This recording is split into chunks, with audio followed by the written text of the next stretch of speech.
بسم اللہ الرحمن الرحیم وبہ نستعین۔ السلام علیکم ورحمۃ اللہ وبرکاتہ۔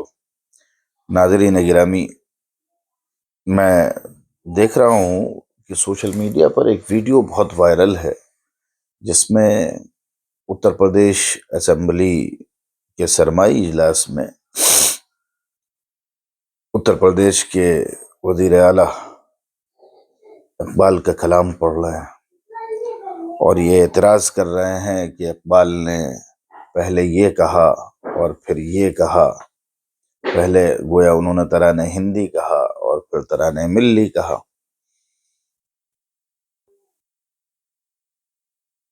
وہ اپنی ذہنیت کے مطابق، جو ان کی فرقہ وارانہ ذہنیت ہے، جو ان کی کمیونل تھنکنگ ہے، جو ان کی ڈفرینسیشن کی پالیسی ہے، جو ان کی ہندوتوا وادی سوچ ہے، اس کے مطابق وہ اس بات کا جسٹیفیکیشن دے رہے ہیں کہ جب ہمیں اللہ اکبر کا نعرہ برا نہیں لگتا ہے تو پھر جے شری رام کا نعرہ بھی آپتی جنک اس کو نہیں کہا جانا چاہیے۔ ظاہر ہے کہ اس کا جسٹیفیکیشن نہیں کیا جا سکتا ہے۔ جے شری رام کا نعرہ اگر وہ اپنے عقیدے کے مطابق لگاتے ہیں تو کوئی غلط نہیں ہے، کوئی برا نہیں ہے، وہ اپنے عقیدے کے مطابق لگائیں، آزاد ہیں۔ اللہ اکبر کا نعرہ لگا کر کے کسی کو اکسانا، کسی کو ستانا، کسی کو پریشان کرنا، کسی کو چھیڑنا، کسی پر تشدد کرنا، یہ اللہ اکبر کے نعرے کی نہ مراد ہے، نہ منشا ہے، نہ مطلب ہے، اور نہ اس کے لیے اس کا استعمال جائز ہے۔ یہاں تو ہو یہ رہا ہے کہ نعرہ فی نفسی ہی ان کے عقیدے کے مطابق بالکل درست ہے، یہ بات ان کی صحیح ہے، بالکل آپتی جنک نہیں ہے، لیکن جب اس کا سیاسی استعمال ہونے لگے، جب اس کو دوسروں کو چھیڑنے کے لیے، دوسروں کو پریشان کرنے کے لیے اور اس سمبل کے طور پر استعمال کیا جانے لگے کہ یہ نعرہ جو بھیڑ لگائے گی وہ بھیڑ کسی کو قتل کر دے گی، کہیں فساد کر دے گی، کہیں دکان جلا دے گی، تو اس کا استعمال اسے آپتی جنک بنا دیتا ہے۔ بہرحال اس ضمن میں انہوں نے اقبال کو پیش کر دیا کہ صاحب اقبال نے پہلے یہ کہا تھا اور پھر یہ کہا۔ مجھے یہاں پر دو باتیں کرنی ہیں خاص طور پر، کہ اقبال نے پہلے ترانہ ہندی کہا پھر ترانہ ملی کہا، آخر مسئلہ کیا ہے؟ ایک تو اس سلسلے میں بات کرنی ہے، اور دوسرے اس سلسلے میں بات کرنی ہے کہ یوگی نے جو ترانہ ملی سنایا اور اعتراض کیا اور اپنے جسٹیفیکیشن کے لیے اس کو استعمال کیا، اس کے ضمن میں ہمیں یہ بات کہنی ہے کہ ہمیں ہماری آئیڈینٹی کے ساتھ، ہماری شناخت کے ساتھ، ہماری اوریجنل سوچ کے ساتھ ہم سے زیادہ غیر جانتے ہیں، اور غیروں میں بھی سب سے زیادہ یہود و نصارہ جانتے ہیں، اس لیے کہ یہود و نصارہ نے بہت قریب سے اسلام کا مطالعہ کیا ہے، اور میدانی شکست کے بعد صلاح الدین ایوبی کے ہاتھوں انہوں نے باقاعدہ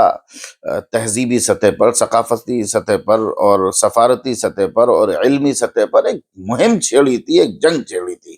اور اس کے نتیجے میں انہوں نے پورے عالم اسلام کو اپنا سیاسی، اپنا فکری، اپنا علمی اور معاشی غلام بنا لیا۔ یہ ایک حقیقت ہے جس سے فرار نہیں اختیار کیا جا سکتا ہے۔ انہوں نے اس پر محنت کی۔ ہمارے یہاں ترجمہ قرآن عرصہ دراز کے بعد پچھلے 10-12 سالوں میں کچھ 8-10 نئے تراجم آئے ہیں، وقت اور حالات کے تقاضوں کو ملحوظ رکھتے ہوئے، زبان و بیان کے اعتبار سے اور تقاضوں کے اعتبار سے۔ یورپ میں عیسائی، یہودی، مستشرقین ایک سال میں 40 50 قرآن کے نئے تراجم تیار کرتے ہیں۔ ہمارے یہاں تو یہ کہہ دیا جاتا ہے اچھا بس یہی کام کرنا تھا، ایک اضافہ کر دیا۔ وہاں ایک ٹارگٹ کے تحت یہ کام ہو رہا ہے۔ اب ظاہر ہے کہ جب وہ قرآن کا مطالعہ کرتے ہیں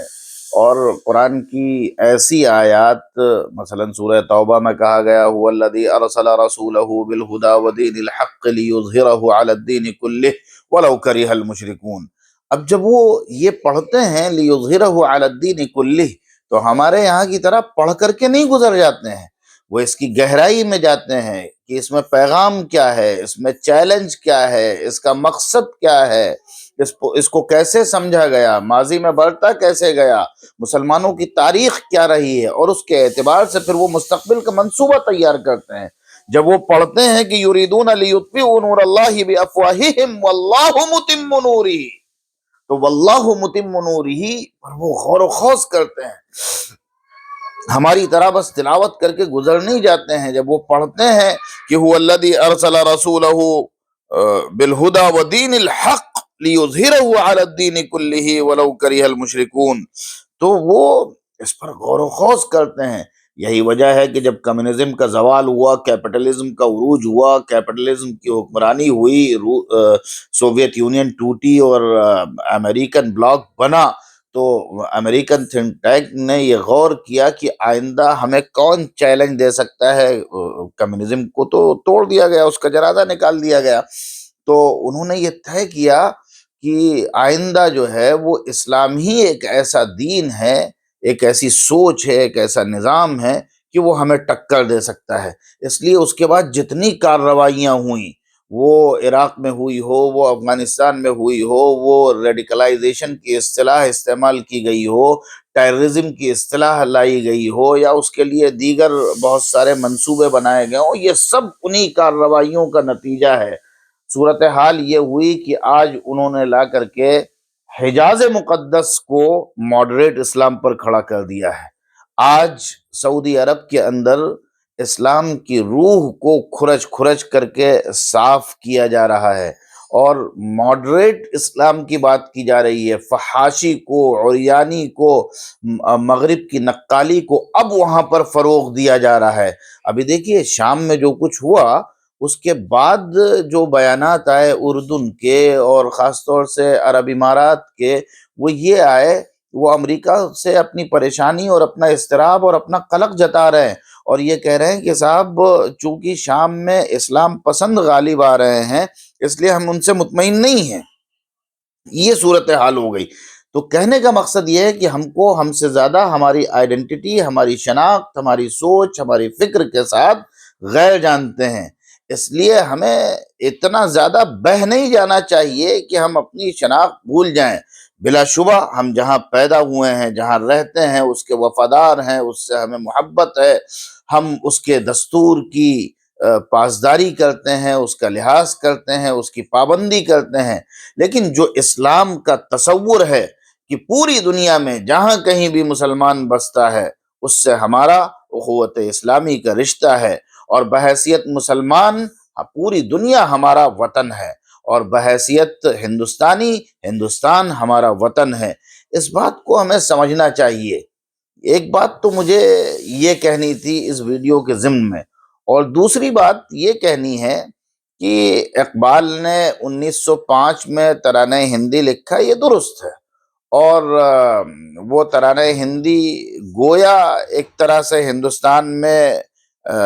قومی گیت کی حیثیت رکھتا ہے، آج بھی اسے پڑھا جاتا ہے، گنگنایا جاتا ہے، لیکن 1910 میں اقبال نے ترانہ ملی لکھا، اور بعض لوگ تو یہ کہتے ہیں کہ یہ ترانہ ملی کے رد میں لکھا گیا، اس کی تردید میں لکھا گیا، اس کے جواب میں لکھا گیا، اور اس کے ہر شعر کے مقابلے میں ایک شعر کہا گیا۔ اقبال نے ترانہ ہندی میں کہا تھا، سارے جہاں سے اچھا ہندوستان ہمارا، ہم بلبلیں ہیں اس کی ہم بلبلیں ہیں اس کی یہ گلستاں ہمارا، غربت میں ہوں اگر ہم رہتا ہے دل وطن میں، سمجھو وہیں ہمیں بھی دل ہو جہاں ہمارا۔ تو یہ اقبال کا ترانہ ہندی تھا جو انہوں نے 1905 میں لکھا۔ انسان کی فکر میں ارتقا ہوتا رہتا ہے۔ اقبال کی شاعری پر گفتگو کرنے والوں نے اور اقبال کے فکر و فن پر گفتگو کرنے والوں نے یہ کہا ہے کہ اقبال کی شاعری کے کم و بیش 3 دور رہے ہیں۔ تو ترانہ ہندی اقبال کی شاعری کے پہلے دور کا ہے، اور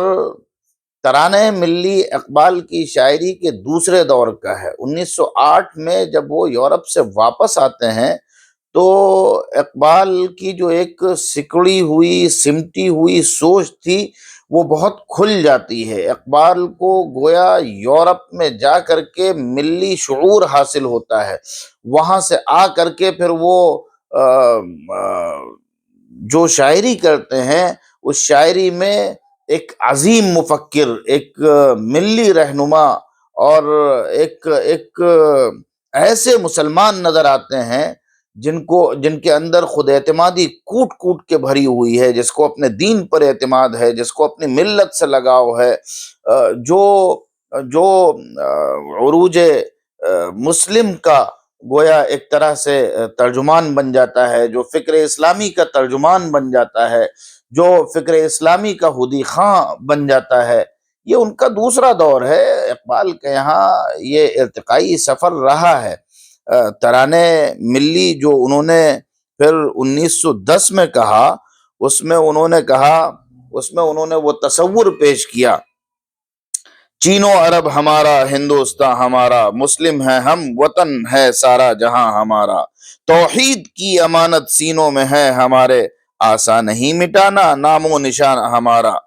دنیا کے بت قدوں میں پہلا وہ گھر خدا کا، ہم اس کے پاسباں ہیں وہ پاسباں ہمارا،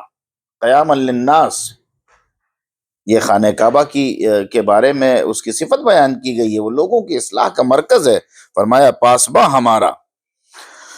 بہرحال یہ ترانے ملی ہے۔ اقبال کی ارتقائی فکر کو اگر سمجھنا ہو تو پھر اس سے آپ سمجھ سکتے ہیں کہ جب انہوں نے طلبہ علی گڑھ کو خطاب کیا تو انہوں نے کس بلند سطح سے اور کس بلند فکری سے خطاب کیا۔ انہوں نے اس نظم میں کہا، اوروں کا ہے پیام اور میرا پیام اور ہے،